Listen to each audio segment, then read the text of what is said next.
शहर के पुराने हिस्से में एक छोटी सी धूल भरी दुकान थी, जहां हर दीवार पर पुराने जमाने की एंटीक वस्तुएं सजी थीं। दुकान के कोने में एक बेहद सुंदर और अद्भुत आईना रखा था। इस आईने की सुनहरी किनारियां और चमचमाती सतह किसी को भी मोहित कर देती थीं। लेकिन शहर में कुछ पुरानी कहानियां भी चलती थीं। कुछ कहानियां इतनी भयानक थीं कि उस दुकान के नियमित ग्राहक भी उस आईने को खरीदने की हिम्मत नहीं जुटा पाते थे। उस आईने का इतिहास भी रहस्यमयी था। यह आईना लगभग 100 साल पुराना था और पहले एक राजा के महल में रखा जाता था।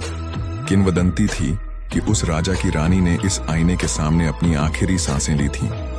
वह रहस्यमय तरीके से मौत के घाट उतारी गई थी और उसके बाद से इस आईने के बारे में अजीब घटनाओं की चर्चा होने लगी। कहा जाता था कि रानी की आत्मा इस आईने में कैद हो गई थी और जब जब आईना किसी के घर जाता, वहां कुछ न कुछ अनहोनी घटित होती। एक दिन सविता नाम की एक महिला अपने पति के साथ उस दुकान में आई। उसे वह आईना बेहद आकर्षक लगा।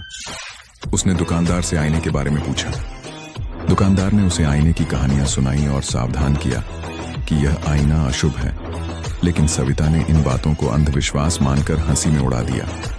उसने आईना खरीद लिया और खुशी खुशी अपने घर ले आई। रात के समय जब सविता और उसका पति गहरी नींद में थे, अचानक कमरे में ठंडक महसूस होने लगी। हवा भारी हो गई, मानो किसी अदृश्य ताकत ने कमरे को घेर लिया हो। सविता की नींद खुली तो उसने देखा कि आईने में कुछ हलचल हो रही थी। उसने पास जाकर देखा तो उसकी आंखें फटी की फटी रह गईं। आईने में एक डरावनी पुरानी गुड़िया की छवि झलक रही थी। वह गुड़िया धीरे धीरे आईने से बाहर निकल आई। उसकी सफेद आंखें और खतरनाक मुस्कान सविता को भयभीत कर रही थीं। इससे पहले कि सविता कुछ समझ पाती, गुड़िया उसके पति की ओर बढ़ी। कुछ ही पलों में उसने उसके पति को मार डाला। सविता चीखते हुए गुड़िया की तरफ दौड़ी, लेकिन तब तक बहुत देर हो चुकी थी। सविता अगले दिन आईना लेकर उसी दुकान पर भागी भागी पहुंची। उसकी आंखों में खौफ और आंसू थे। दुकानदार ने आईने को बिना कुछ कहे वापस रख लिया, जैसे उसे पता था कि यह होना ही था। कुछ दिनों बाद एक अमीर परिवार उस दुकान में आया।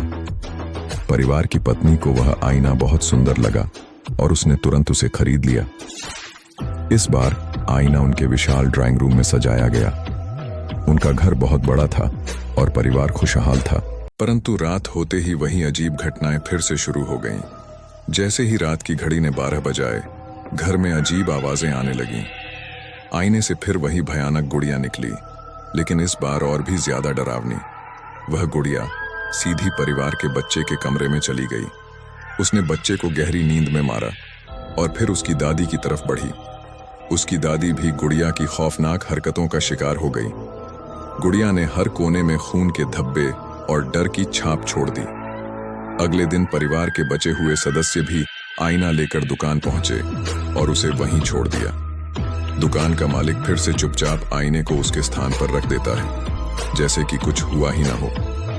अब शहर में आईने की दहशत फैल गई थी। कोई भी इस आईने को अपने घर नहीं ले जाना चाहता था, लेकिन फिर भी इसकी सुंदरता और इसके इतिहास के कारण कई लोग इसे खरीदने की कोशिश करते रहते थे। हर बार वही चक्र चलता। कोई आईना खरीदता, कुछ भयानक होता और आईना फिर से उसी दुकान पर लौट आता। एक रात जब दुकान का मालिक दुकान बंद करने ही वाला था, उसे आईने से कुछ हलचल सुनाई दी। उसने पास जाकर देखा और उसकी आंखों के सामने आईने में से वही गुड़िया उसे घूर रही थी। मालिक का दिल बैठ गया। उसने कभी सोचा भी नहीं था कि यह श्रापित आईना उसे भी शिकार बना सकता है। लेकिन आज वह जान गया था कि यह आईना किसी को नहीं छोड़ता, न खरीदने वाले को न बेचने वाले को। आज भी उस दुकान में वह आईना रखा हुआ है। जो लोग उसकी चमक और सुंदरता से आकर्षित होते हैं, वे उसका श्राप नहीं जानते। जो इसे घर ले जाते हैं, वे कभी वापस नहीं आते। आईने का यह चक्र कभी खत्म नहीं होता।